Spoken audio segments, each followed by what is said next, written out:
In this video, I'll show you how to self-host N8N. First, choose a server or VPS where you want to run N8N. Next, install Docker and Docker Compose on the server. Now, create a new folder for your N8N installation and create a Docker Compose file.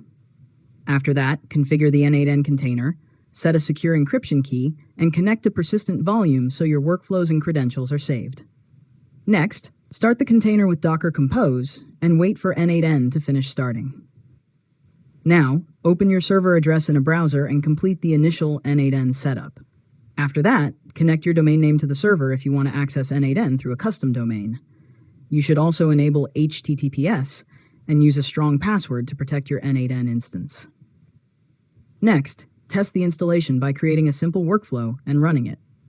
Finally, make sure your server is configured to restart N8N automatically if the container stops. And that's it.